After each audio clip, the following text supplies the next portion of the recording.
I called the play.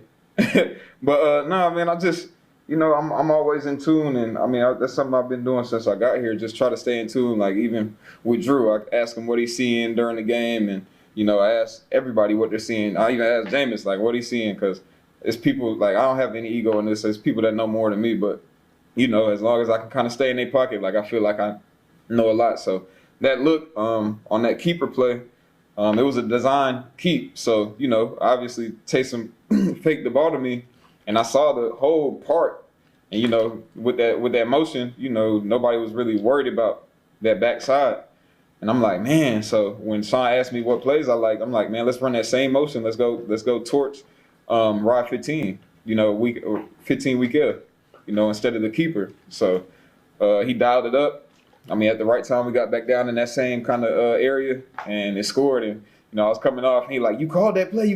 I'm like, yeah, you damn right. But it's cool because Sean, he's not, he doesn't really have an ego. If it's an idea that somebody has that he thinks could work, he listens. So I know it's gonna score. That's why I told him.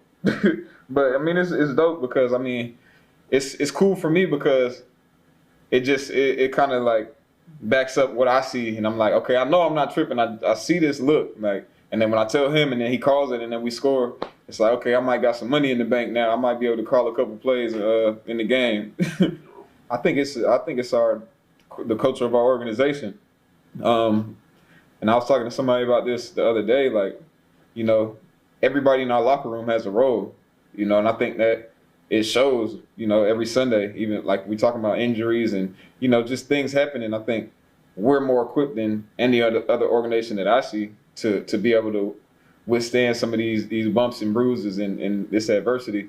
I haven't been anywhere else, but I mean, from talking to other people that have been multiple places, they're like, man, y'all a well-oiled machine, and it's the best run organization that I've seen, and this, that. But I mean, I think we all know we got a great coach and a great locker room, great front office, great, everything here. So we just want to play for each other. Everybody has a job to do. Everybody has a role. So somebody goes down, is next up. Like, appreciate it to the utmost.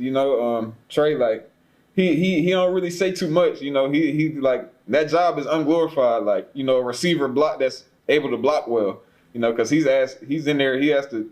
Not only does he have to play receiver, catch the ball, and run down the field, come back and do it again. He might not get the ball, but we're running inside zone, and he got to go crack the end, or he got to go black a linebacker, and he's doing it. Not only doing it, but doing it well and consistently. And that's somebody we lean on in our offense to be able to get the job done. And he does it. He don't complain.